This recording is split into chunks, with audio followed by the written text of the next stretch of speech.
Honorable Senators, when the business of the Senate was suspended for lunch,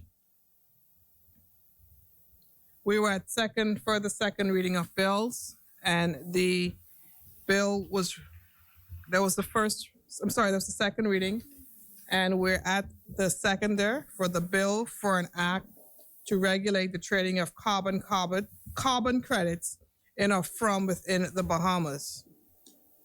Is there a seconder?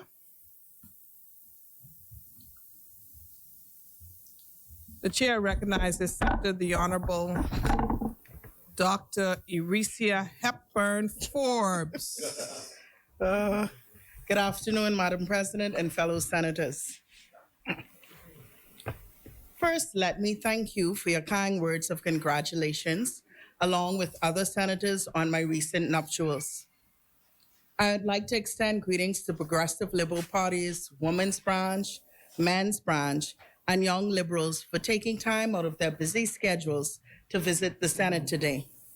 I think it's great to see that persons are still interested in how their country is governed, and taking time to visit these hollow halls is we still have a few left, a true example to see how it works.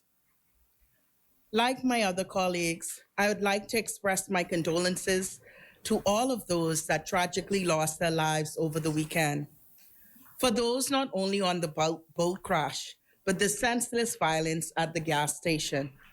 We all grieve for these victims, and I pray that our country will have a positive paradigm shift for the better in this regard, moving away from all criminal activities. On a positive note, Madam President, I would also like to congratulate Mrs. Miller-Weibo on successfully making history with her most recent win, making history for herself and our country. Madam President, I would also like to congratulate Mr. Errol Thompson III on successfully obtaining several gold medals, at least 4, and several other medals at the recent swimming nationals. We have a lot of athletes we are to be proud of. Also, Madam President, a little closer to home, I would like to thank Senator Reuben Raming for participating and giving of his time and effort and honey for one day at BAMC's first annual Nassau Summer Camp.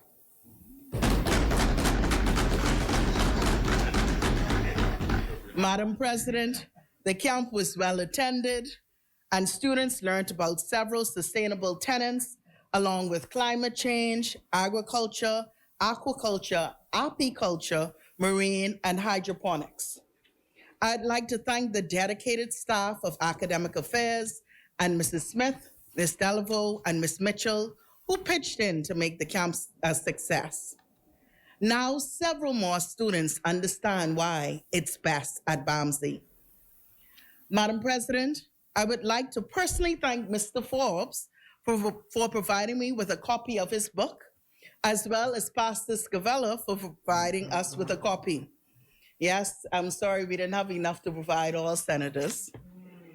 Madam President, like our great Prime Minister said in that other place, today is a monumental day for the people of the Bahamas as we table the Carbon Credit Trading Bill 2022. Our brave Prime Minister is charting new areas in our country, and with his guidance, we will continue to make positive strides. Madam President, as an educator and a scientist, I would be remiss if I did not briefly discuss what a carbon credit is. As I surveyed several persons asking if they knew what a carbon credit was, and the majority explained that they did not understand the concept at all. So briefly, Madam President, I will explain what this is. A carbon credit market and how big it is, and why this is a positive step in the right direction for the Bahamas. Madam President, a carbon credit is basically a permit that represents a measurement, normally measured in tons, of carbon dioxide removed from the atmosphere. When you heard the AG spoke, he used several terminologies, but I will break down now for the use of the general public. These carbon credits can be purchased by an individual or normally by a company to make up for carbon dioxide emissions that come from industrial production, delivery vehicles, or other way of emissions. Carbon credits are normally created through dedicated projects, such as agriculture or forestry practices. However, in the Bahamas, we have the benefit of several carbon sinks. A carbon sink, which is a natural environment that has the ability to absorb carbon dioxide from the atmosphere. So naturally, for example, one of the best examples we have of this is seagrass, naturally occurring, and so it absorbs carbon dioxide.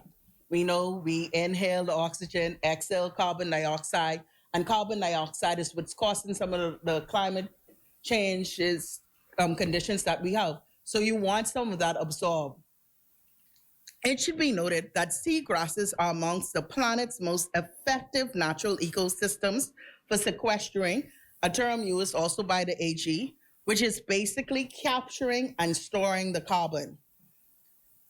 While seagrass and other organizations have substantial benefits, we will partner with scientists to ensure that the inventories of our natural resources, in particular the seagrass, are not degraded because they could leak the stored carbon that we're trying to sequester.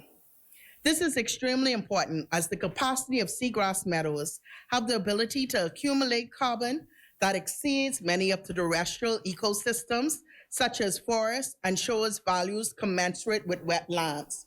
So when you make a comparison, carbon credits is relatively new, but most people have done study and research on forests and how they would absorb. So you look at Brazil and the rainforest and how much carbon they will absorb. When we now look at the scientific research, we find that seagrass can absorb more than what the rainforest is absorbing. So now we have a new viable market and a way for us to capture some of that market share, something that we could not do before because of our natural resources. And just to explain, this was cited in Management of Carbon Credits when you talk about the measurement of absorption for seagrass. Madam President, in our blueprint for change, we have committed to better manage and leverage our natural resources. We are working to get it right, and this is a step in the right direction. However, Madam President, I would be remiss if I did not encourage my fellow senators and the general public at large that we must all do our part to ensure that we mitigate and adapt the climatic issues. Let's start with small changes. Use refillable water bottles. You could purchase some from Bamsi. We have lovely ones, as you can tell. Instead of purchasing or using single-use bottles, turn off lights when not in use. Carpool when we can, as we may not be major polluters, but we will suffer majorly if we don't start to make these changes. Madam President, the carbon credit market is relatively new. However, Article 6 of the 2015 Paris Agreement tasks national leaders with figuring out their carbon markets. To date, there are approximately 64 carbon compliance markets, which are voluntary, that are now in operation around the world, according to the World Bank. The largest of these carbon compliance markets are in the European Union, China, Australia, and Canada. The Bahamas would be the first in the Caribbean to have one of these markets. Madam President, you may ask, how would this market work? In its simplest form, the market would work like this. If a factory produces carbon emissions and goes over the prescribed emission limit, it must buy or use saved credits, which were bought at another time, to stay under the prescribed cap. The cap is the amount of greenhouse gases a government will allow to be released in the atmosphere, and emitters must trade to stay within the limits of the prescribed country. Madam President, the carbon credit market, according to the ecosystem marketplace, is a $1 billion industry. What does that mean, Madam President? It means that the Bahamas has another revenue stream for our country. We will now have the ability to secure carbon credit payments for our natural resources. Our archipelago has several ecosystems that we can use in this market, not only seagrass, but mangroves, salt ponds, and other natural resources. Madam President, The Bahamian Carbon Credit Committee, headed by the Attorney General, have come up with our nationally determined contribution limits, which provide a baseline of what our emitters would be. Madam President, yes, there's more that we could do in the climate area. There's more that we must do in the climate area, but this is a step in the right direction. Madam President, this is an innovative idea and a benefit for our country. We are a progressive government and understand that we have to continuously come up with ways to diversify our country. As the AG said, this is a new day government, and so we are charting new frontiers, and we are ready to maximize all the benefits this has to offer. Madam President, may God bless the Senate and the Commonwealth of the Bahamas.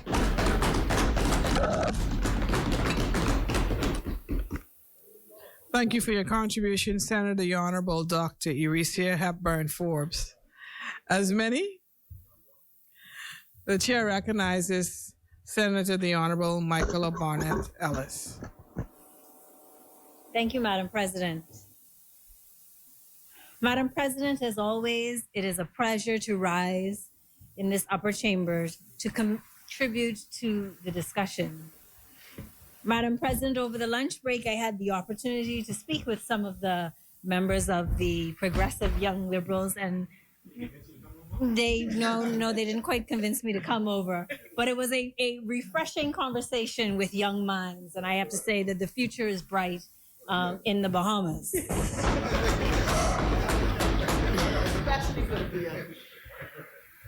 Madam President, as Luke chapter 12, verse 48 says, for unto whomsoever much is given, of him shall much be required. In other words, to whom much is given, much more is expected. Madam President, we have been giving much. On a daily basis, we learn of Bahamians who are taking the 242 to the world. Jazz is an all-star. Our athletes have had outstanding performances during the World Athletic Championships in Oregon. Candace Fields, a Bahamian pursuing her PhD in marine biology, last week appeared in the documentary World's Biggest Hammerhead as part of the National Geographic Shark Fest. It was a remarkable documentary. And so I'd like to say congratulations to Candace, you have made us proud, and to her parents, Ed and Michelle Fields. Secondly, Madam President, we are fortunate enough to live in 13,880 square kilometers that the astronaut Scott Kelly called the most beautiful place from space. We have been entrusted with 13,880 square kilometers of pristine waters of various shades of aquamarine, beautiful sandy beaches, seagrass, natural aquariums, unique species of birds, and land animals. We have been given much, and therefore we are required to do much to protect our environment. We have always known that we occupy Hurricane Alley. We have seen and felt for ourselves these storms getting stronger and stronger as they barrel up our archipelago like Shawnee and Devon come down the backstretch of the track. We have always known that our survival and our existence and our economy depends on a global buy-in to sustainable development. Not just a regional buy-in, but a global buy-in. We have always recognized that we are a high-risk, small island nation state. In July 1993, when addressing the 14th meeting of the Conference of Heads of Government of the Caribbean Community, Prime Minister Ingram said, "There is always the possibility that as a major waterway between the Americas, the Caribbean Sea will be the venue of a major oil spill or some other marine disaster. And then there's always the continuing risk of serious environmental and ecological disruption resulting from the cumulative impact of debris left in the Caribbean by the freighters and pleasure cruisers and other craft which traverse the Caribbean. Any such development could be catastrophic for any island so affected. Because we are all so dependent on tourism as the principal engine of our economies, marine pollution could savage the core of economic activity in the majority of the islands. So even as we struggle to sustain our societies in a highly competitive and ever fluctuating fortunes of the tourism industry, we must recognize the extreme vulnerability of our tourism-driven economies. I must pause here to once again thank the Office of the Prime Minister for gifting us all a copy of Prime Minister Ingram's book, I Say What I Mean, and I Mean What I Say. This administration's rock star tour on climate change is simply a continuation of the work of their predecessors, albeit on steroids, but it's a continuation of the work done by those who have gone before. Madam President, I want to be absolutely clear. All administrations must be continuous on this issue and continue to aggressively promote sustainable development and reducing our vulnerability to climate change. The carbon credit regime proposed by this government is ambitious, and the government itself has revealed that we may not see the benefits of this regime for another 5 to 7 years. We are a country with a premier financial services industry, a renowned ship registry, and a leading digital asset regime.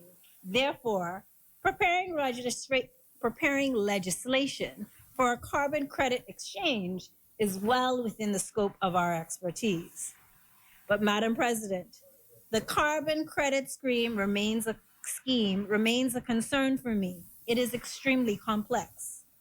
Firstly, developed countries and other industrialized entities will continue their destructive practices, but they can set those off by paying us to remain less developed. How does that impact our ability to become more industrialized? And won't we still continue to be adversely affected by their failure to adopt sustainable development practices?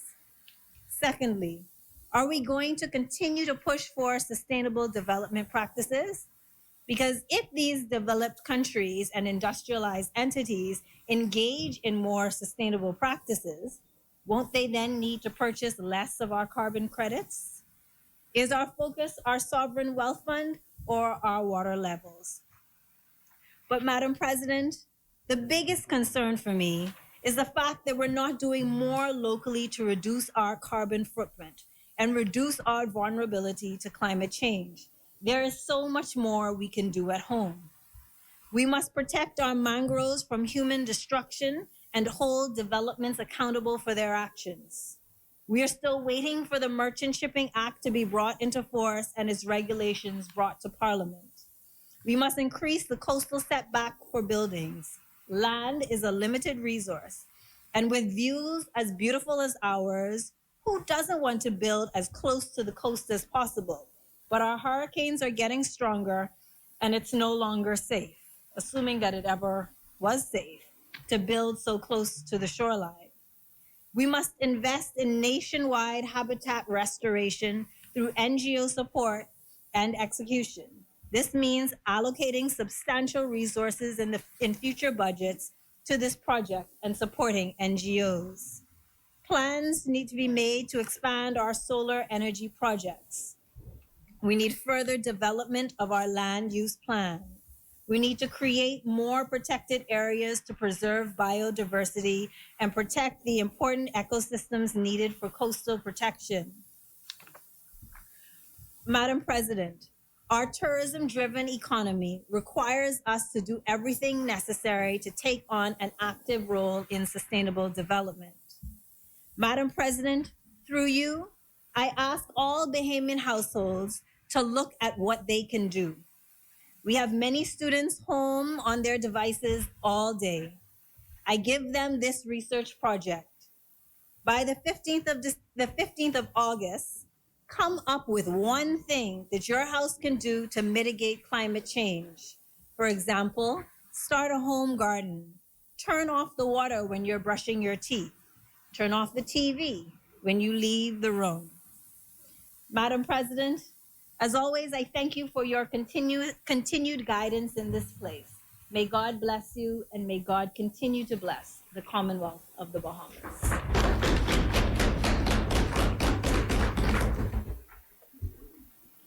Thank you, Senator the Honorable Michael Barnett Ellis. As many, the chair recognizes Senator the Honorable Barry Griffin.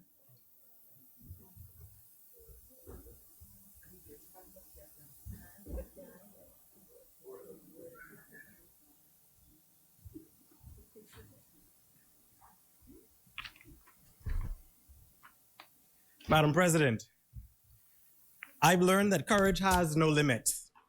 It may be perceived as unreasonable, and often it requires us to do what's best versus what's expedient, even if it means you stand alone on your principles. But courage has an obligation to pave new roads, especially to the generation coming behind us, so that when we are gone, they can say they were ahead of their time.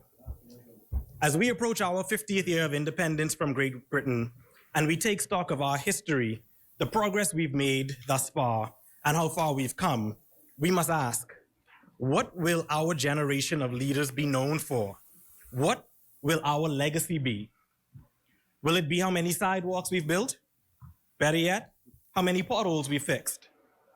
Madam President, the Bahamas needs a renaissance with urgent abandonment of ineffectual, tone-deaf approaches that sprinkle our people with mediocrity and confine them to immobile routes without alternative pathways to satisfy their desire to prevail. The outmoded narratives of change and hope can't hold the attention of anyone who must make real-time decisions about which bill to pay to have enough for food. Our people have, out of frustration, tuned out from the gold and red flavors of political stump allurement. Instead, they now want genuine policies that will thrust them forward and upward in this new world order, that will set them up to get a real piece of the economic pie. But time moves quickly, Madam President, much faster today than 10 years ago. So as we sit in this place today, Madam President, many Bahamians are rightfully tired of waiting for that renaissance, tired of waiting for change, just tired, Madam President. And the stagnancy of the past 4.5 years, Madam President, has only exacerbated such feelings. In the aftermath of Hurricane Dorian, despite efforts of many young people to include technological solutions in disaster relief and rebuilding, such as greater use of drone technology or facial recognition, we see that their efforts were largely ignored. During the worst of the COVID pandemic, despite solutions presented by the public for greater use of technology to assist in contact tracing and other efforts, again, these new and innovative solutions were largely ignored. With this as a backdrop, Madam President, it brings me tremendous pride and joy to support the Carbon Credit Trading Bill 2022, which takes advantage of modern advances in technology. It takes advantage of the latent potential created as a result of the investment in our Bahamian youth to allow them to be bold, to be creative, and to be leaders in our economy. During my contribution to the budget debate, I echoed the realities of the bad decision-making during the last administration, which resulted in our current perilous fiscal situation.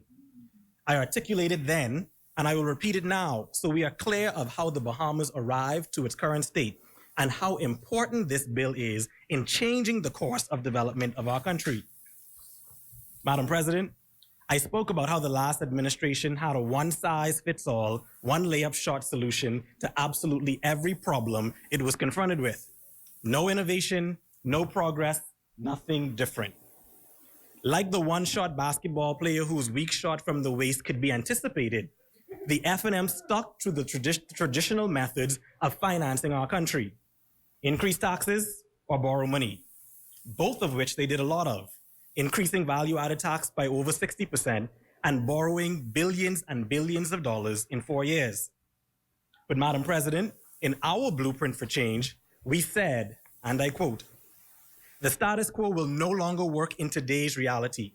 Either we reinvent, reimagine, reinvigorate, or die. The business as usual approach will not work. Governing to empower Bahamians is a must, and economic reforms are critical for long-term growth and development." Madam President, we went further to commit, and I quote, "Before the end of our 5-year term, we will execute a strategic agenda to catapult our country to achieve its true potential. And as sure as the sun rises and sets, we are here today making good on our promise." And not in 5 years, but in under 1 year of being in office. With a debt to GDP ratio of more than 80%, we must be innovative in our solutions to continue to develop our nation. With rising inflation and continued elevated levels of unemployment, we cannot continue to increase taxes. It is for this reason that the bill before us is so very important. It provides opportunities for revenue generation without increasing the burden on the average Bahamian household. It provides opportunities for the exploration of new and innovative techniques and technology within the Bahamian economic landscape.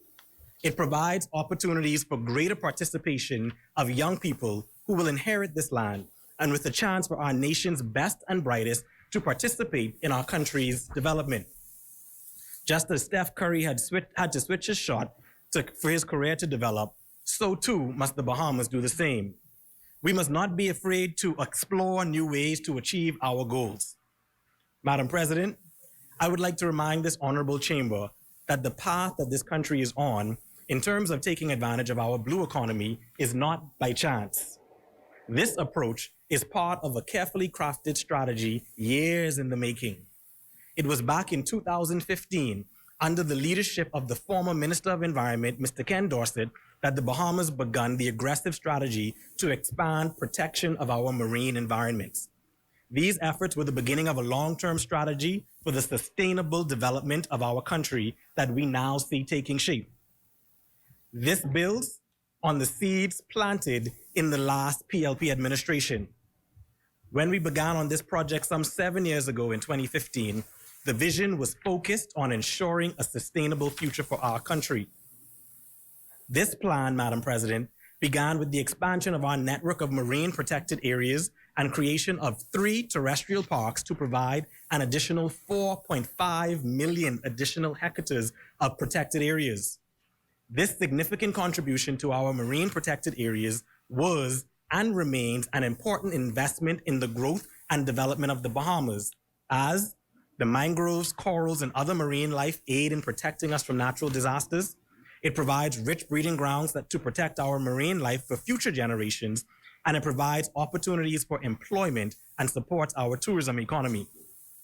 Madam President, unfortunately, we have seen for ourselves over the last 4.5 years the negative impacts on our economy caused by a lack of vision. Regrettably, despite our best efforts to create the framework for new and untapped sources of revenue to support our fiscal needs, little was done on this front under the last administration. While we would have increased the protection of our marine habitats, no efforts were made since this time to provide the resources necessary to aid the organizations with the mandate to maintain these areas. The unfortunate result is a loss of several years in our plan to use our natural endowments to enhance our way of life. Madam President, the Prime Minister in his contribution in the other place outlined how the government has already laid the framework to capitalize on our prior investments. Our plan to trade blue carbon credits using FTX is only one example of the innovative planning surrounding this effort.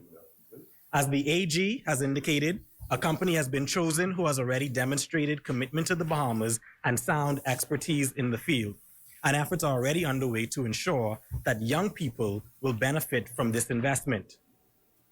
Madam President, the Bahamas has switched the shot, and we are now regarded as world leaders in innovation.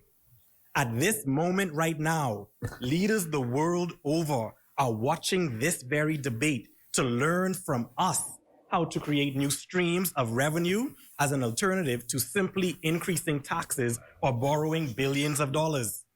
It is thanks to the innovative solutions of this government that we will ensure that the Bahamas is not sustainable just for the next 5 years, but for the next 50 years to come. Madam President, Bahamians are naturally talented. This is authentic to our Bahamian identity as a glass of water is to quenching thirst. But like most skills, if you don't take steps to strengthen them, they either become mundane or they disappear over time. We know that our raw talent alone is not enough to sustain us or to monetize the rich resources we have been blessed with. We need structured plans to take us there. This government has not only created that plan, but we are busy implementing it.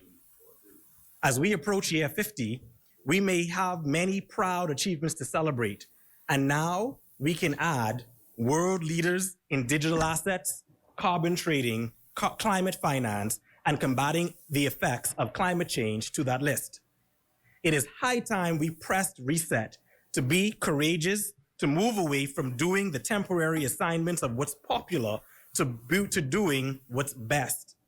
If we fail to act now, our country may literally wash away with another tide.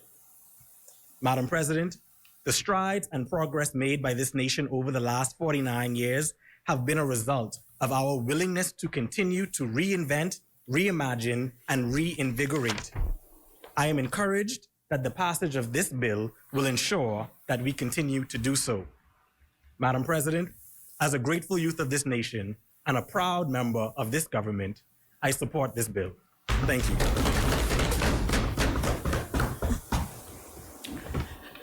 Thank you, Senator the Honorable Barry Griffin. As many, the chair recognizes the Senator the Honorable Darren Henfield. Thank you. Thank you, Madam President. I agree with so many things the Honorable Senator said. Those things that I did not agree with, I leave alone in the moment. But upon reflection, I know he will revisit some of his thoughts and appreciate that in the last 4 years, no government in the history of Bahamas had faced the level of adversities the last administration had to contend with. And I leave that there. Madam President, today we debate a bill that complements the Climate Change Carbon Market Initiatives Act 2022, which we passed earlier this year in session. And it sets in place the framework for regulating the market for carbon credits and other carbon trading businesses. As we've heard already in the other place and in this place today, the passing of this bill will be administered by the Security, I don't think we heard that yet today, the Securities, yes we did, Commission of the Bahamas, and will establish us as one of the only formal regulatory frameworks for carbon trading in the world. Madam President, in a document by the Commonwealth Foundation entitled Small States and the Green and Blue Economy, it stated the following: the green economy and blue economy have both received significant attention in small states, particularly small island developing states, SIDS, as alternative economic approaches to address growing financial uncertainty and vulnerability. I've also read recently that the emerging concept of blue economy encompasses all of the economic activities that generate wealth from the world's oceans and coasts. Madam President, the blue economy represents a major plank in the SDGs, actually Goal 14, which addresses the sustainable management of life below water, speaks to the activities thereof. And so it is said that we will be among the first countries in the world to monetize blue carbon credits. We are also told that we are looking into the possibilities of establishing a carbon exchange in the Bahamas with FTX to facilitate the trading of carbon credits, and this is good. Madam President, like most right-thinking Bahamians who have not yet become too jaded by the vicissitudes and challenges of life, I believe that we can do or accomplish anything we put our minds to as a people. Scripture firmly supports this notion. Philippians 4:13 teaches us that we can do all things through Christ who strengthens us. There are numerous examples of Bahamian exceptionalism. You know, they often talk about American exceptionalism. These kind of things I like to focus on, man. Bahamian exceptionalism, right? Examples in the arts and performances industries. When we look at Sidney Poitier, the first black man to win an Academy Award, hailing from the noble place of Cat Island. I can't ever say it the way Cat Islanders say it. They say Kid Island, right? In religion, we've had Dr. Miles Monroe, God rest his soul. We currently have His Grace Bishop Neil Ellis. You know, these people are known the world over for their work, and many others, In politics, you know, we've had leaders who challenged apartheid. We've had leaders, Celine and Oscar Pinner. I don't know if you ever read his memoirs, but I keep them pretty much near to me, as I do the Right Honorable Hubert Alexander Ingram's. Right? I keep them there to me so I can consult them. Because if you don't know where you came from, you don't know where you're trying to go. It's far more than Burma Road, my brother. It's far more than that, right? Right? In the athletic arena, look at what young Jazz is doing, right? Look at Michael Street Bells Thompson from my day, what he was doing, right? Osborne Goose Lockett, and then before him we had Adam Brister with the Cincinnati Reds, who stole home plate for the Reds. Listen, man, we can do anything we put our minds to. Shawnee and what's his name? My homeboy? Stevie Gardner. Look at what in education. We have Rhodes Scholars. We have Rhodes Scholars in the Bahamas. And any other possible field you might imagine. You know, I ran into one of the Munnings relatives just now, and you know, when you heard Nassau Gone Funky, Nassau Got Soul, nominated for a Grammy, right? And then you had the T Connection. They too young to know about these things for us, right? Nominated several times, Bahamian, right? Nominated several. We can do anything we put our minds to. Anything, Madam President. That said, I hope we can be the very first country on the planet to monetize blue carbon credits, as is being asserted. Yeah, I really do.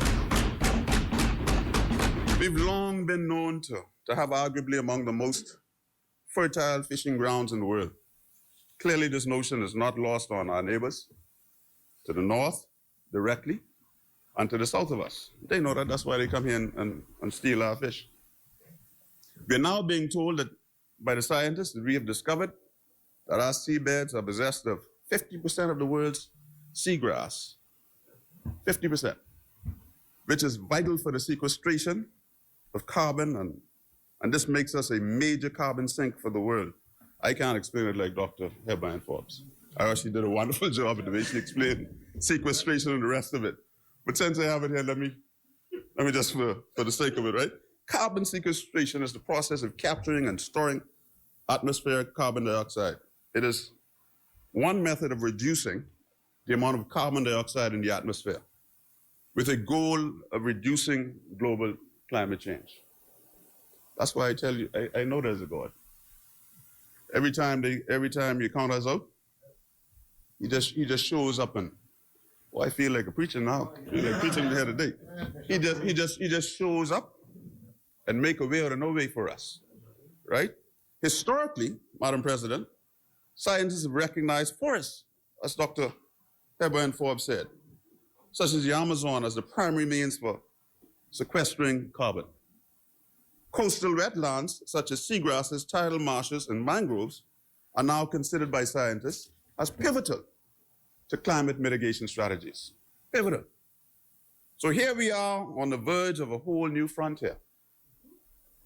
A whole new frontier. You know, as they went into the West, if you ever stop into one of those in California, Sacramento area, and you stop into one of those areas where they have the forts, and you saw how they prepared to go into the West and to conquer whole new frontiers in education. It's something to behold.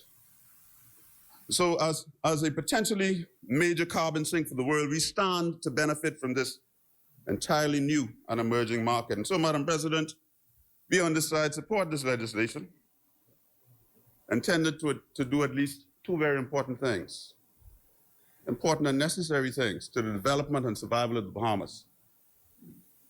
It will engage us directly and far more deliberately in the climate fight, and it will diversify our fragile economy.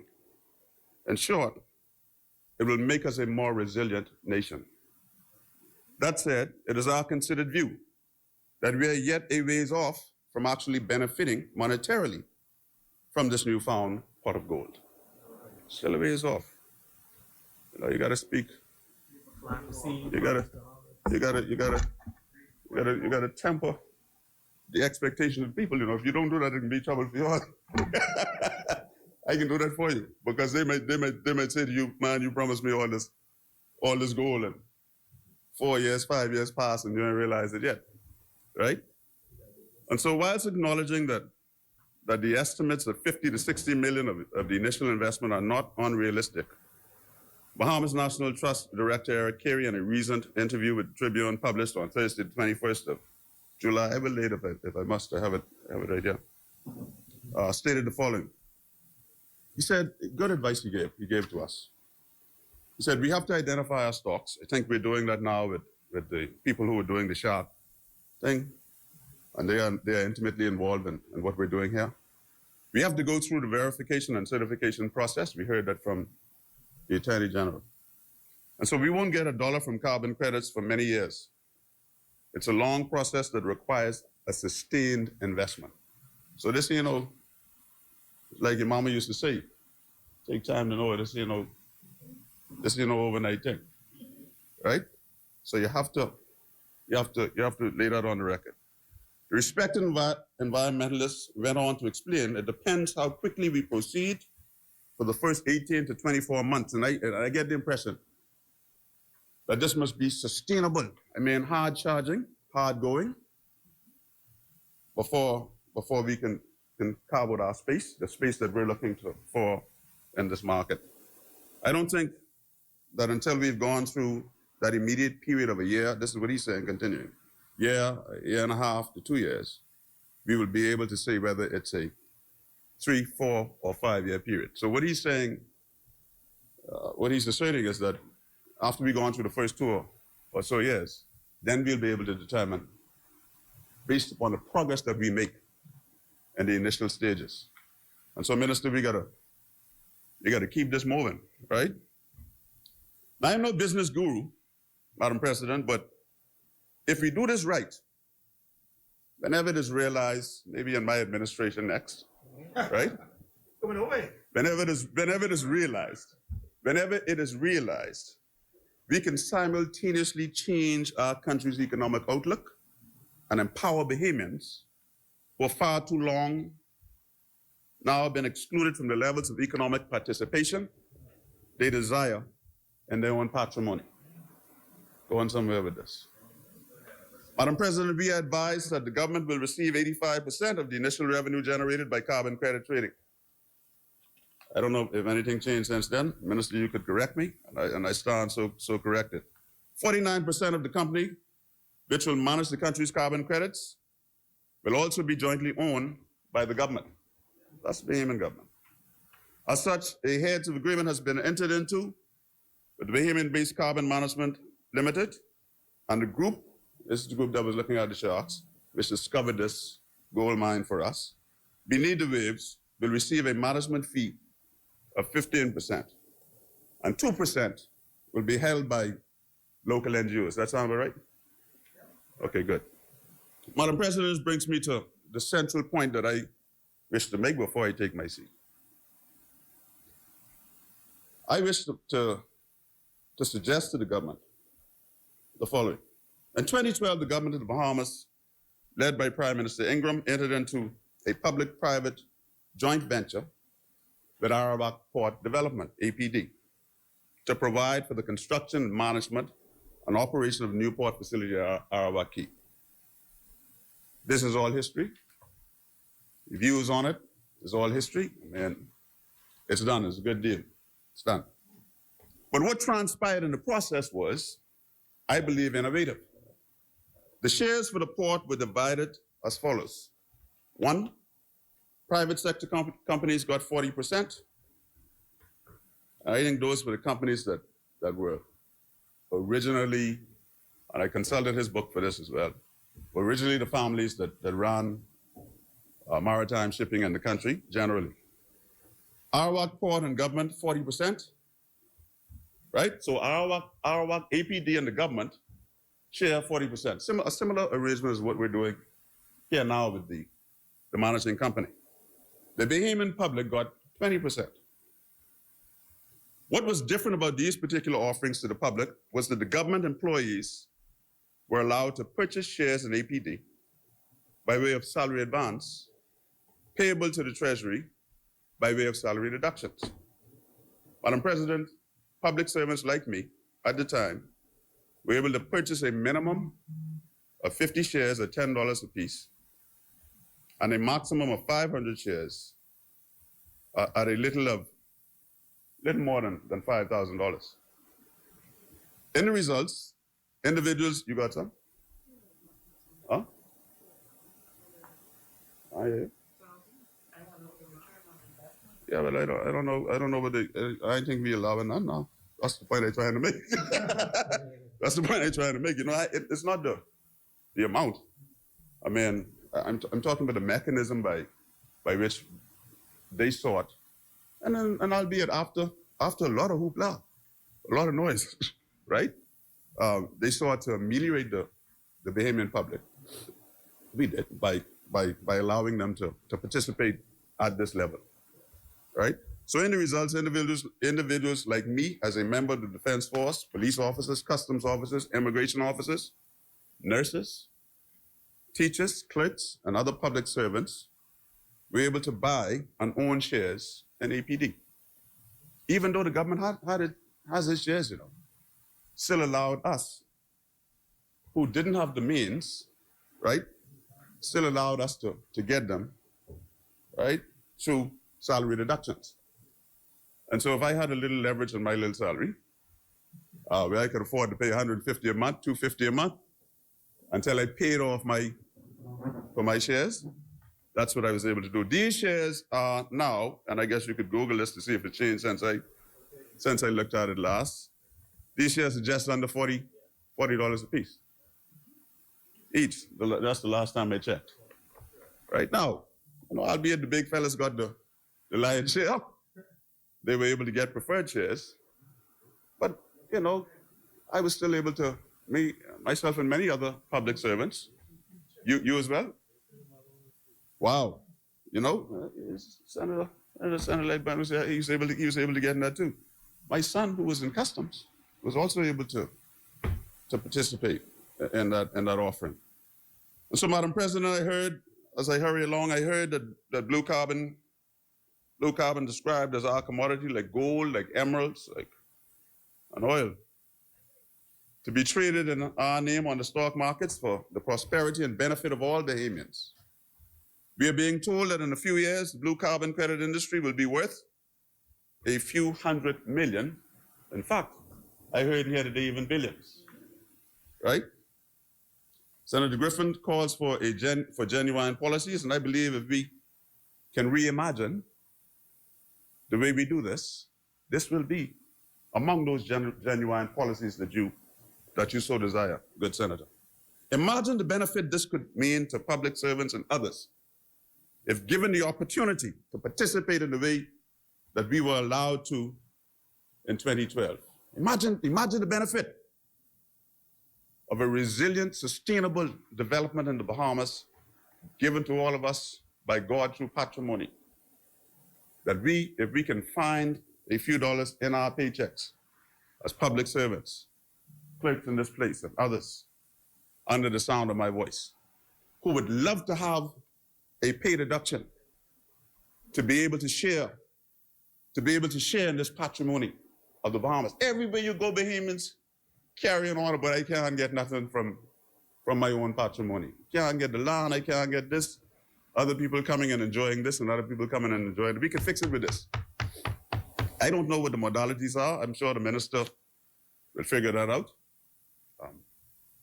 And so, Madam President, I ask the government to consider the same or a similar process whereby public servants and others can participate in this potential windfall generated by their patrimony by allowing them to participate in the management of the company as owners. We want to be honest, man. We want to be honest. We don't just want to be here. And we can do this. We can do this. We want to be honest. Bahamians want to be honest. Those who can participate. We want to be honest. Senator Lightburn and I would like another opportunity to participate in this. And he and my son would like another opportunity to participate in that. This is a perfect opportunity for Bahamians to get a chance to own a piece of the elusive Bahamian pie. Perfect opportunity. I believe that Anthony Ferguson, one of the Bahamian principals mentioned by the Prime Minister, is well conversant with how public servants were assisted toward owning shares in APD. I think he was a part of that creation and structure. And so, Madam President, inclusion of Bahamians in such undertakings at this stage of our national development can be a game changer for Bahamians across all demographics of our society. All demographics can be included in this. Nothing grows democracy and the building of resilient communities and nations like equal participation. In fact, participation is a major tenet of democracy. And so, Madam President, in a paper called Commonwealth Inside Small States and Blue and Green Economy mentioned earlier, it is noted that participatory governance was presented as a best practice, empowering local communities to engage and participate in policy dialogue, allowed for increased political awareness and greater ownership of the process. When they participate in it, they can own it. They can feel a part of it and do all they can to protect it. When we can do that. Governments that engage with communities can truly bring about positive change, thereby promoting society's resilience. That's what we're after here. So we don't have to be relying on whether the plane's flying or praying that the people in the European Union don't send out another list.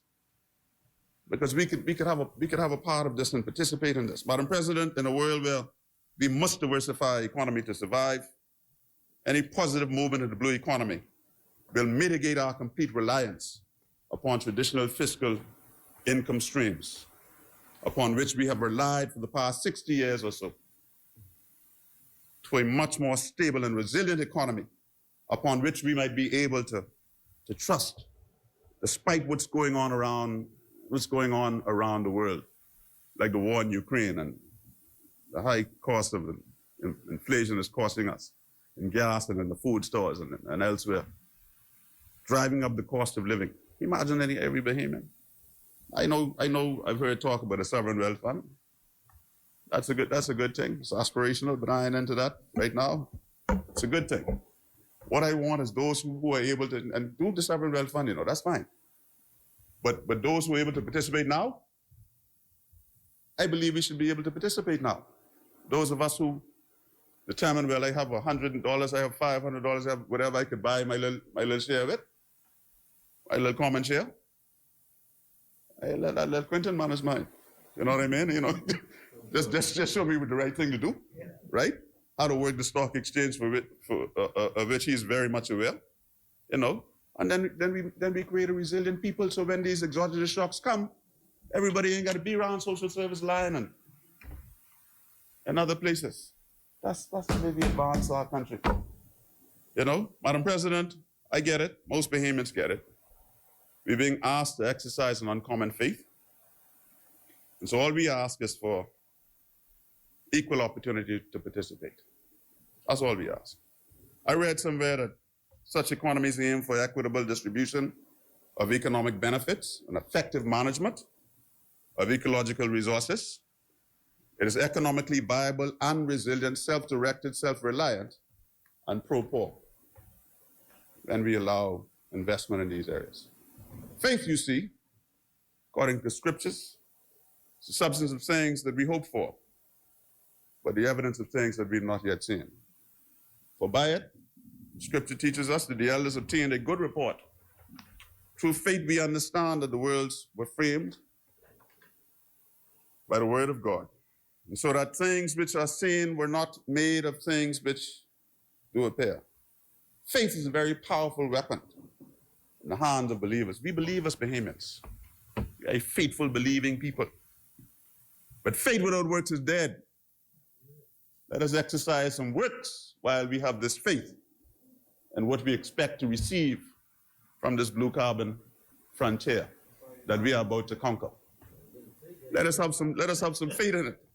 We, the Bahamian people, have been asked to place a tremendous amount of faith in the government's commitment to monetize blue carbon credits to our benefit.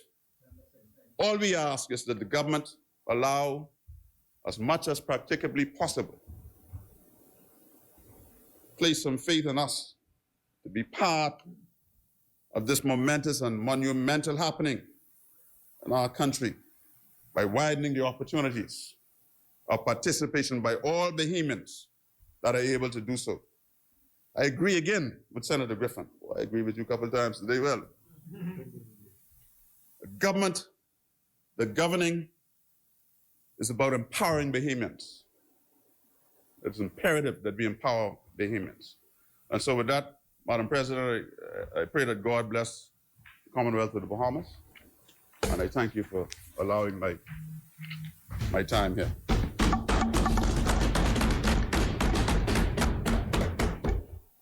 Thank you, Senator the Honorable Darren Henfield. As many, the chair recognizes Senator the Honorable Darren Pickstock.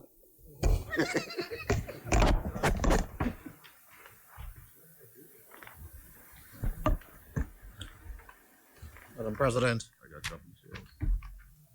I rise again in this honorable place to, Madam President, contribute to this carbon credit trading bill. Madam President, but before I commence, I would have heard from the Honorable Senator Michaela Barnett Ellis. Yeah, man. No, doctor. Yeah. And I would have also heard in that other place the opposition. It's not here. You should not speak ill of your colleagues. The opposition, where they say that just by allowing other companies to pollute the air, but is what we are actually doing. But really, these are, if you really think about it, Madam President, these are, if you think about it, immediate steps or an immediate vehicle for countries to cut emission. Because most companies cannot do it immediately. So if you I just want to put that in context, because we're not only, and we're leading in this space, other countries are following us. And so we're not only, this regime isn't only allowing other countries or companies to pollute the air, but this is but an immediate step that will allow them to cut emissions, because as we know, most companies cannot do this immediately. As companies buy carbon credits, they have to cut emissions by the agreement. This is by the Paris Agreement.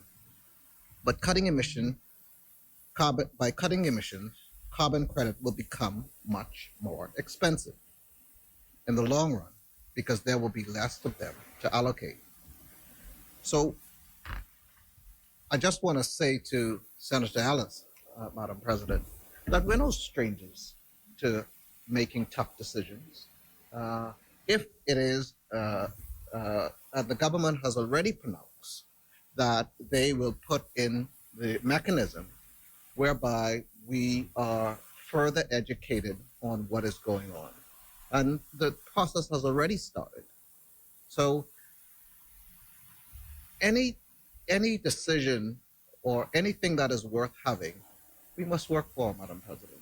Nothing that we did in this country of any significance came easy to us, but we are reaping the benefit years later. And so we must always look at, and put things into perspective when we speak on these things, Madam President. Madam President, no question about this bill before us today alerts us to the new age in which we live.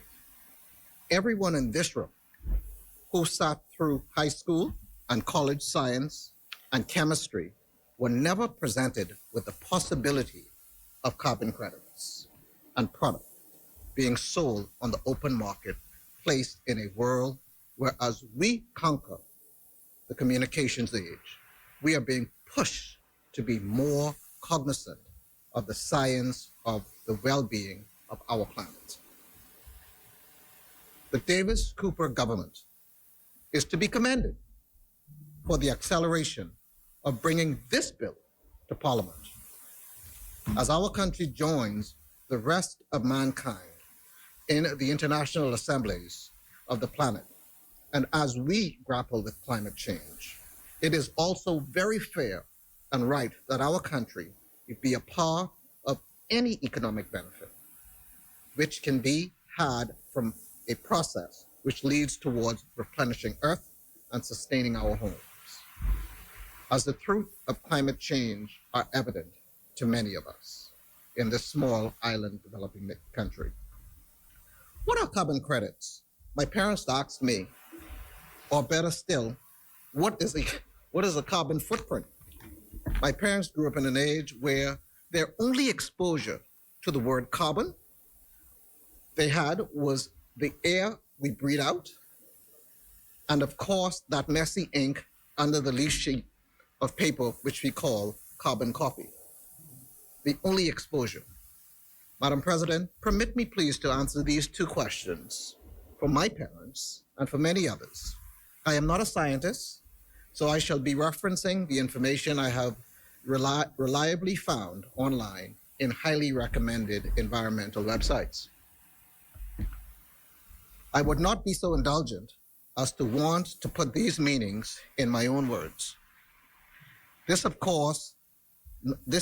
is of course not a class of conjecture, but an instruction in science. This is what I culled word for word as the definition of carbon offset. A carbon offset is a credit that a person or organization can buy to decrease its carbon footprint. When the number of carbon offset credits obtained is equal to an individual or organization's carbon footprint, that person or organization, it becomes carbon neutral. Revenue generated from the purchase of carbon offset is often, but not always, invested in environmentally friendly projects, like investments in green computing technologies. More generally, carbon offsetting is any reduction of greenhouse gases emissions to make up for the emissions that occur elsewhere. Carbon offset credits show that an organization or person has reduced its emissions. The term carbon offset is used to describe both the credit and the act of carbon offsetting. A carbon offset credit represents an emission reduction of 1 metric ton of carbon dioxide. The goal of carbon offsetting is to reduce all or a portion of carbon footprint. Madam President, I beg your further indulgence now to give the definition of a carbon footprint.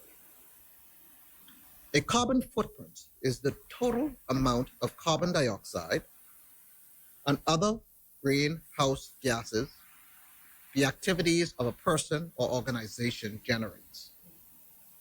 It includes both direct and indirect emissions. A direct emission originates from a source the reporting entity owns. An example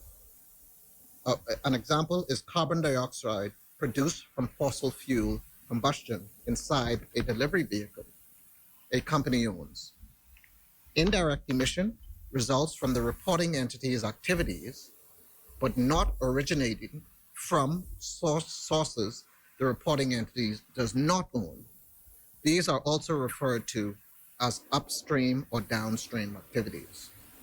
So, producing t-shirts, indirect emission at various points in the supply chain.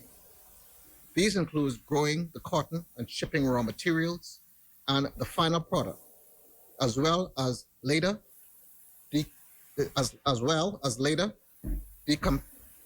decommission of the material in a landfill. These indirect emissions contribute to both the product producers and the consumers' carbon footprint. The United States Environmental Protection Agency, the EPA, and other websites provide carbon footprint calculators. So individuals can use these calculators to calculate their carbon footprint. How does carbon offsetting work? Now, how does all of this work, Madam President? I am again referring to what I see as carbon copied from my own research, as was above mentioned. So organizations and individuals pursue carbon offsetting voluntarily or to comply with regulations. An individual or a company can pay a broker to remove a portion of carbon from the atmosphere, often in another part of the world. The consumer calculates their emissions level, and the broker then charges a fee based on that level. The broker will then invest a portion of the money in a project that reduces carbon emissions. For example, an individual may take a flight that will release a certain amount of greenhouse gases into the atmosphere. The person uses a tool to calculate the emissions release on that flight and then buys a carbon credit from a broker to offset that amount of emissions. The broker subtracts its fee and uses the rest of the money to invest in an emissions project, such as reforestation efforts, etc. Carbon credits cost $3 to $5 per ton of carbon emissions today. The price is expected to rise dramatically in the next decade. The individual or organization receives a certificate or some other proof that they have purchased a carbon offset. They can then use this as proof they have demonstrated compliance. Another example involves greenhouse gases emissions. An organization may monitor greenhouse gas emissions generated from cloud usage with a tracking tool and then purchase a carbon offset to comply with decarbonization standards. An example of a regulation promoting offsetting is the British Standards Institution's publicly available specification 2060. It details how to demonstrate carbon neutrality and develop a carbon management plan. Madam President, I am begging your indulgence because I have been led to believe that there are many Bahamians who are simply and absolutely not certain of what we are talking about on this subject of carbon credits and how this bill before us is going to monetize while also providing safer avenues to reduce the world's carbon footprint. The revenue earned under the auspices of this bill will be used to create environmentally safe infrastructure. We just debated in this place last week the tragedy of Dorian and the deaths, disasters, and misfortune. Dorian is a result of climate catastrophe the world is heralding from. And fresh and new vibrant revenue streams, such as what can be made from the business of carbon credits under this legislation, will be a great arbiter. Madam President, here's how we are told by scientists the steps needed to offset carbon emissions. an organization that can take the following 3 steps to offset its carbon emissions. 1, calculate and measure emissions. There are specific protocols to help companies do this. For instance, the GHG protocol, Greenhouse Gas Protocol, is an internationally recognized accounting standard that helps organizations measure and manage greenhouse gas emissions. The protocol divides emissions into 3 areas or scopes. 1, Scope 1 is direct emission from sources an organization owns or controls. Step 2, Scope 2, is indirect emissions from electricity, steam, heating, and cooling resources an organization buys.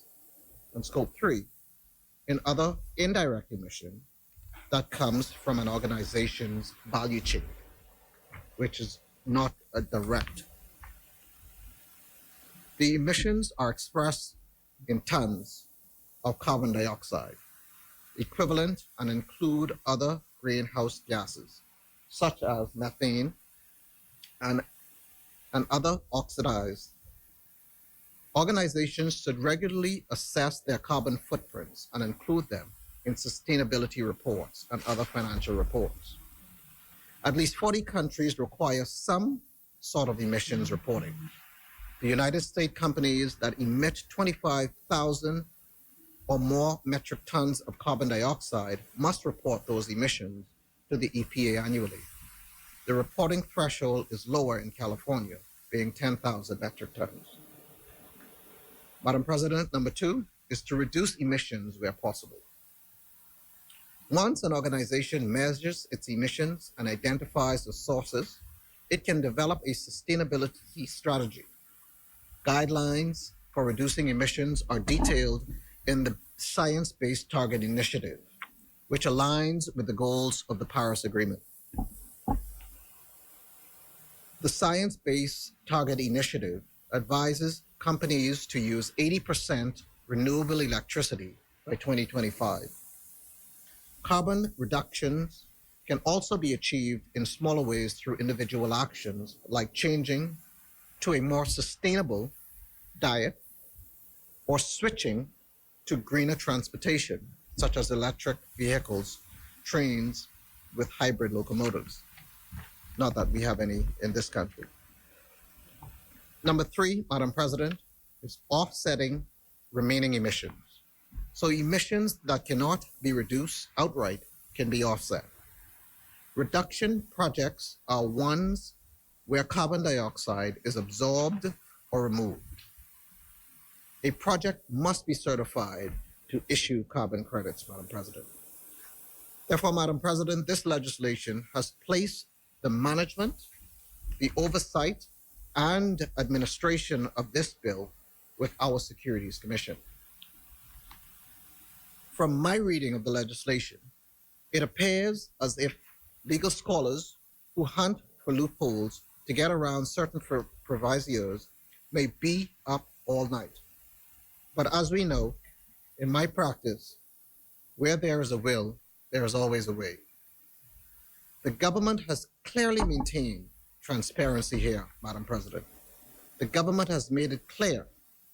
It also understands this as a subject area, and Bahamians have to be educated on it, Madam President. And the government has moved speedily in that direction. This is also a great opportunity for a new science club in all of our schools, Madam President, to work with NGOs to fund further learning and edification on these new protocols the Earth faces. It will get more complicated with time. Madam President, nonetheless, Madam President, I support this legislation, and it is my hope that this, again, will make every Bahamian and resident of this country more acutely aware of our individual and collective responsibility to this planet on which we live and the vulnerability of our little precious Bahamas. We, on a proportional scale, do a scintilla of zero damage to the Earth's ozone layer. Yet, we are one of 4 countries in the world whom scientists say will be harshly impacted by the rising sea levels brought about by excessive carbons in this atmosphere. Madam President, I thank you and I support this bill.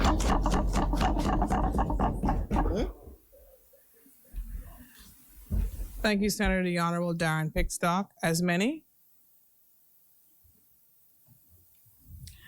The chair recognizes Senator the Honorable Michael Halkitis. Yes, thank you, Madam President. I rise to say a few words in a brief wrap-up of the carbon credit trading bill. And I want to begin, Madam President, by thanking all senators for their contributions. I think universally, Madam President, the contributions were of a very high quality, very educational. As Senator Pickstock said, I don't think it's only his parents who were saying, what is a carbon credit? I think that is a question on the minds of many Bahamians, and I agree that we must continue this education process so that the Bahamian people become aware of carbon credits, sequestration, emissions, all carbon sink, I forget the term now, but it's all sorts of terms. All of the goals and all of that. So that Bahamians become aware that this is a thing, potentially a quite lucrative thing.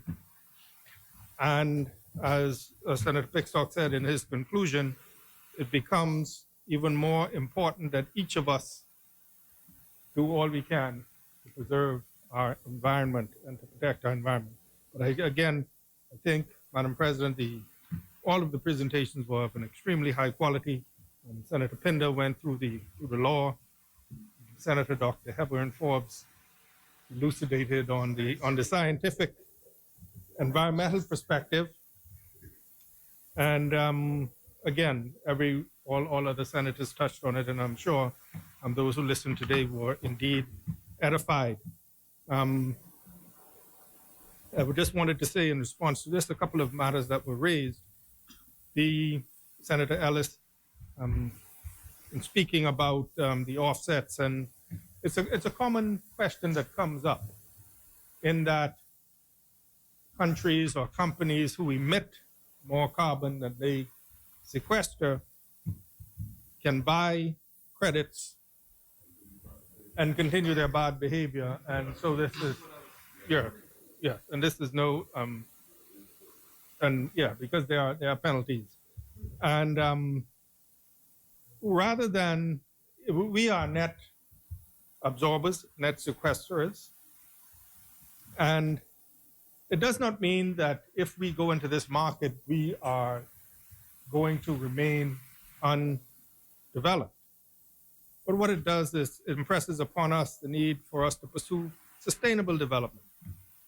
High on the agenda of that would be more use of renewable energy. And we have targets for that, and we must pursue. And I agree with Senator Henfield when he speaks of Bahamian exceptionalism. And this bill, this carbon credit trading bill, when you read it, again, it's administered by the Securities Commission, the whole process of application and management and regulation. But what I see is the potential for another niche within the financial services market. So when we attack and the banks go, then wealth management is reduced and trust and all those things are reduced. Here we have an opportunity to develop an expertise in the carbon trading, carbon exchanges. And so just as when we looked at the Climate Change and Carbon Markets Initiative Act that we passed recently, when we spoke about the fact that young Bahamians now have the opportunity to study verification and all the science that surrounds it, here we have that next stage now where we talk about the monetization of it. So it's incumbent upon us in the administration to make sure that those opportunities are available for those young Bahamians who are studying and who will be studying finance, because trading and work compliance of legal aspects of this developing market. And so there's an opportunity for us to be leaders, and we are quite capable of doing so. And that point was raised as well by Senator Pickstock. It is a process. It's early days. When I first heard it, I remember sitting in the meeting and the experts are there talking about the sea meadow. That's the first time I heard the term sea meadow.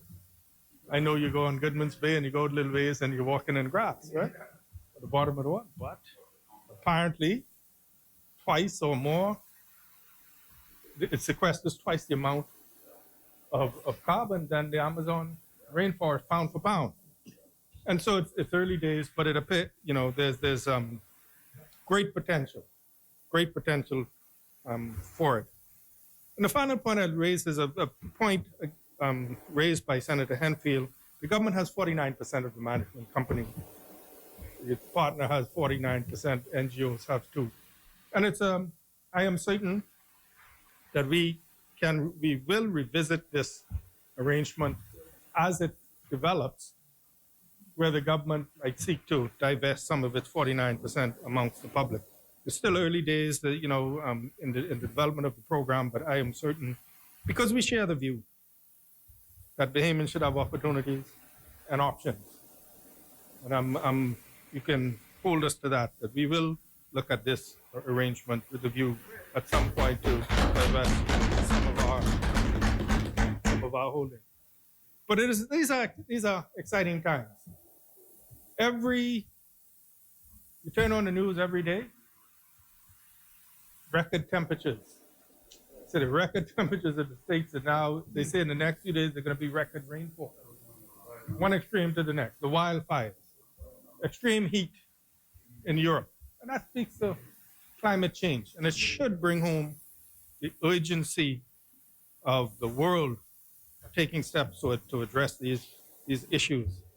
And it's an ideal opportunity for us to take the lead and move with speed and grab this opportunity to make ourselves more sustainable and more independent and insulated from those shocks that occur externally. And so, with those few words, I just want to move for the second reading and committal of the bill for an act to regulate the trading of carbon credits in or from within the Bahamas. And once again say, Madam President, that today I thought, as is the norm, but especially today, I thought that the contributions were all of an exceedingly high quality. And I think any Bahamian or any observer watching this can come away more informed, more educated about what this is that we're talking about. But the job is to continue that education process, Madam President, so that at the end of the day, what we really want the Bahamians to understand is what is in it for them. What's in it for them is a stronger, more diversified, more sustainable, not only economy, but environment, because it's the environment. Environment is the goose that lays that golden egg. So with those few words, Madam President, I so move.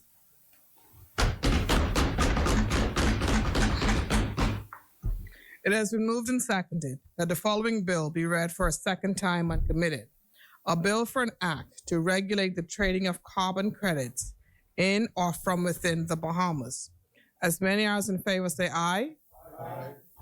You can't move once a question is being put. You can't move once. You can't move once a question is being. You can.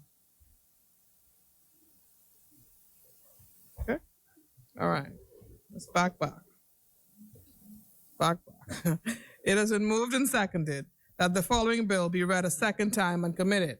A bill for an act to regulate the trading of carbon credits in or from within the Bahamas. As many as in favor say aye. Aye. Those that oppose say nay. The ayes have it. The motion is carried. Order that the bill be read a second time and committed. a bill for an act to regulate the trading of carbon credits in or from within the Bahamas. For the second reading of bills, There are none, Madam President. Committee of the Whole. Madam President, I move that the Senate do resolve itself into a committee of the whole with the Vice President in the chair. Is there a seconder? It has been moved and second that the Senate do now resolve itself in the Committee of the Whole with the Vice President and Chairman of the Committee of the Whole in the chair. As many as in favor say aye. Aye. Those opposed say nay. The ayes have it. The motion is carried. Oh, no, you sir.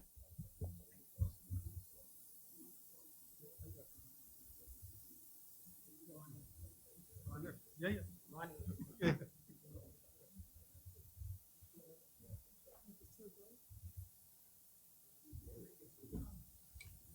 Which bill are you going to do first? Evidence? Okay. Was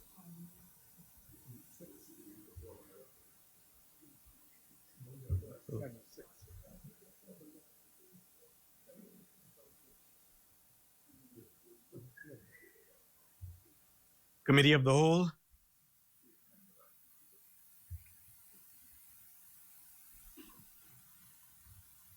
Mr. Chairman, with respect to the evidence amendment number 2, Bill 2022, the bill for an act to amend the Evidence Act to provide for the presumption of death where a person disappeared in circumstances of peril, I move that the long title be agreed.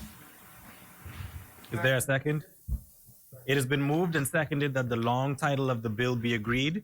As many are in favor say aye. Aye. Those who oppose say nay. The motion is agreed. Mr. President, Mr. Chairman, I move that clause 2 of the bill be agreed. Short title. Oh, I'm sorry. Hurry for the break. Mr. Chairman, I move that the short title be agreed. Is there a second? Second. It has been moved and seconded that the short title of the bill be agreed. As many are in favor say aye. Aye. Those who oppose say nay. The motion is agreed. The short title is agreed. Mr. Chairman, I move that clause 2 be agreed. Second. It has been moved and seconded that clause 2 of the bill be agreed. As many are in favor say aye. Aye. Those who oppose say nay.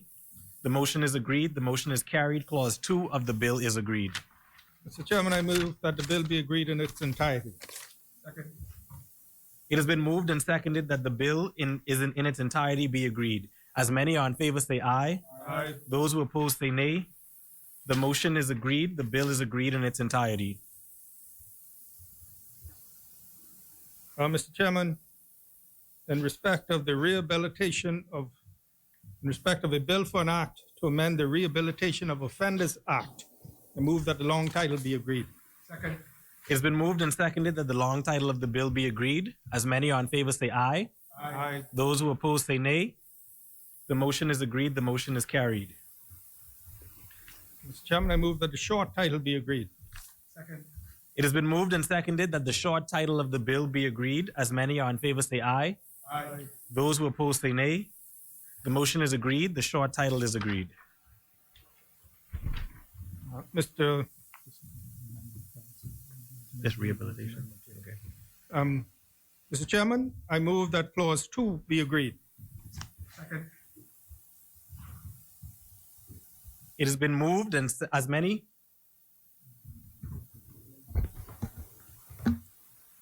Mr. Chairman, I recognize. Chair recognizes Senator Henfield. Mr. Chairman, I rise and like to move the following amendment to the bill, clause 2, the insertion of new section 15 in chapter 100. The Rehabilitation of Offenders Act is amended by the insertion immediately after section 14. If that is not the same, a new section 15. In section 15, minister's discretion to declare person rehabilitated. If you listen to it, you might subject subsection 2 and notwithstanding the provisions of section 3, 4, and 10, the minister may by order after the expiration of 6 months Following such conviction, declare any or all persons convicted of the following offenses, subsection 1A, any breach of restrictions and any failure to comply with the requirements prescribed by the regulations, orders made pursuant to proclamations of emergency made on the 17th of March 2020, the 30th of June 2020, the 24th of November 2020, the 14th of May 2021, an Emergency Powers Act, Chapter 34, subsection 1B, breach of the Dangerous Drug Act for simple possessions of marijuana for personal use, less than 1 ounce. Thank you. Senator Henfield has moved an amendment to clause 2 of the bill. Is there a second to the amendment? Sign and date it.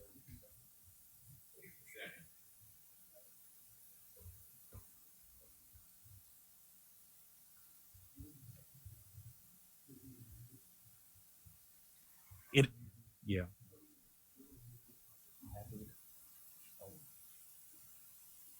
It has been moved and seconded that that clause 2 of the bill be amended as read. As many are in favor, say aye. Aye. Those who oppose, say nay. Nay. The motion is not agreed. The motion is not carried. The amendment fails.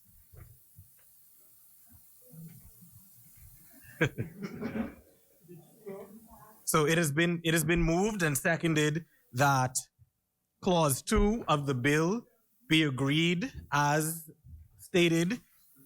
As many are in favor, say aye. Aye. Those who oppose, say nay.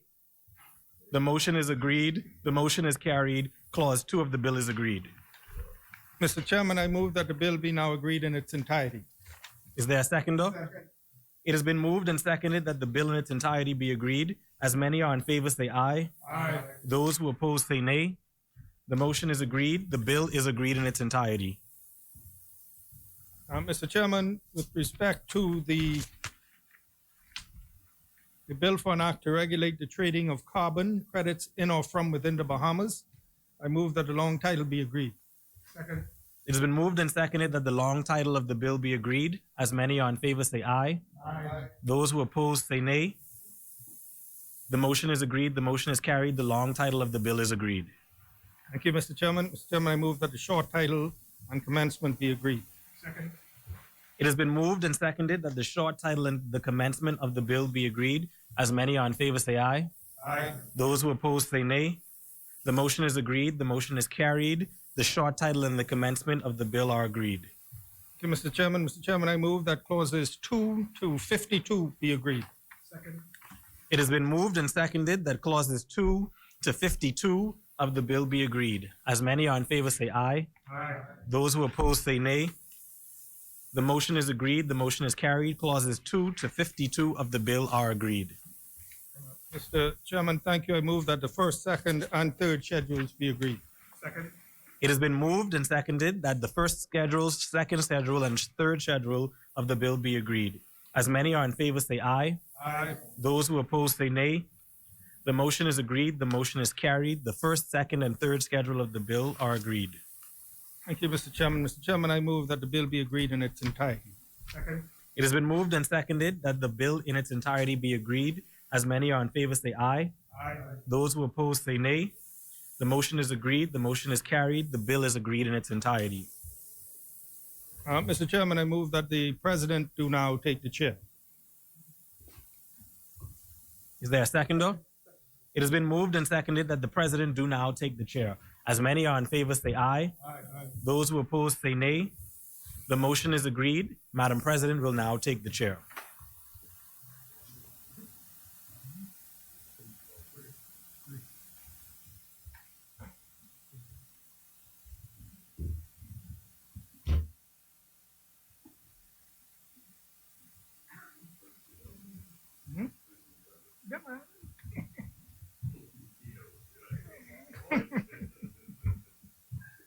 Yeah.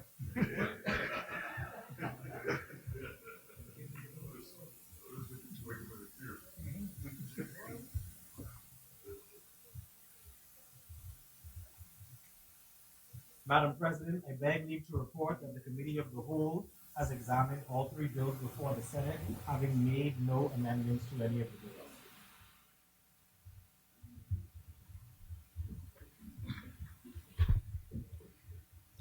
Honorable Senators, the Vice President and Chairman of the Committee of the Whole has reported that the committee has examined the bills, having made no amendments thereto. Third reading and passage of bills. Madam President, I move for third reading and passing of a bill for an act to amend the Evidence Act to provide for the presumption of death where a person disappeared in circumstances of peril. Is there a seconder? Second. It has been moved and seconded that the following bill be read a third time and passed. As many as in favor say aye. Aye. And those opposed say nay. The motion is carried. Order that the bill be read a third time and passed. A bill for an act to amend the Evidence Act to provide for the presumption of death where a person disappeared in circumstances of peril. Order that this bill do now pass and the title thereof declared to be Evidence Amendment Act 2022. For the third reading of bills. Yes, Madam President, I move for third reading and passing of a bill for an act to amend the Rehabilitation of Offenders Act. Is there a seconder? Second. It has been moved and seconded that the following bill be read a third time and passed. As many as in favor say aye. Aye. Those opposed say nay. The motion is carried. Order that the bill be read a third time and passed. A bill for an act to amend the Rehabilitation of Offenders Act. Order that this bill do now pass and the title thereof declared to be Rehabilitation of Offenders Amendment Act 2022. For the third reading of bills. Madam President, I move for third reading and passing of a bill for an act to regulate the trading of carbon credits in or from within the Bahamas. Is there a seconder? Second. It has been moved and seconded that the following bill be read a third time and passed. As many as in favor say aye. Aye. Those opposed say nay. The ayes have it. The motion is carried. Order that the bill be read a third time and passed. A bill for an act to amend the Rehabilitation of Offenders Act.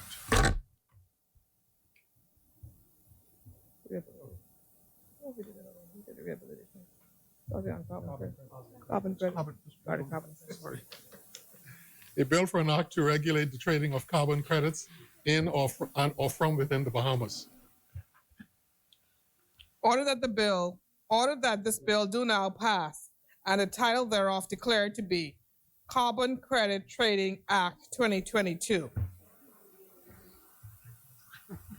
For the third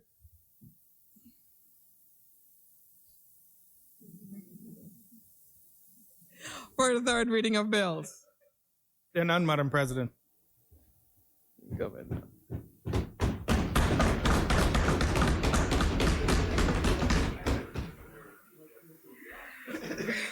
Consideration of House amendments. Yeah. Resolutions. Madam President, I wish to move the adoption of the following resolution. Resolve that this House affirms the Rehabilitation of Offenders Expunging of Record Offenses Order 2022. Is there a seconder? Second. It has been moved and second that the following resolution do now pass. Resolve that this House affirms the Rehabilitation of Offenders Expunging of Record Offenses Order 2022. As many as in favor, say aye. Aye. Those opposed say nay. The ayes have it. The motion is carried. The resolution is passed. Further resolutions? There are none, Madam President. There are none, Madam President. Discharge of select committees. Notices for future meetings. President, I would like to renew all notices in the name of the government. Sorry. Orders for clerk. Adjournment. Madam President. Oh. when she says as many. Madam President, it is the intention that when we adjourn today, we will take the summer break, and the House, as you know, has adjourned to September 14th, and we anticipate that we will come back sometime shortly after September 14th. But before I move the adjournment, Madam President, I want to once again thank all senators for all the work that they have done over the last almost 10 months. We have debated several budgets. We did a supplementary budget, we did a mid-year budget, we did a strategy report, some very, I believe, impactful legislation. And I must say, Madam President, we have many first-timers on both sides in the Senate, and we could see, at least I could see, progression and the growth over these months. So indeed, Madam President, I look forward to when we come back to continue to work with colleagues in addressing the matters that come to us. I think all have acquitted themselves extremely well in the debates that we have participated in.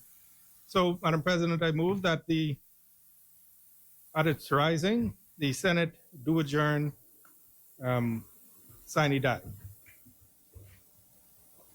Is there a seconder?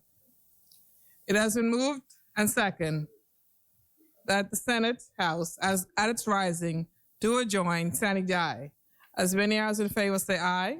Aye. Those opposed say nay. The ayes have it. The motion is carried. What do you want to say? Final adjournment. Prior to the final adjournment, are there any? Okay. Well, final. Yes, Madam President, I move that the Senate do now adjourn. Is there a seconder?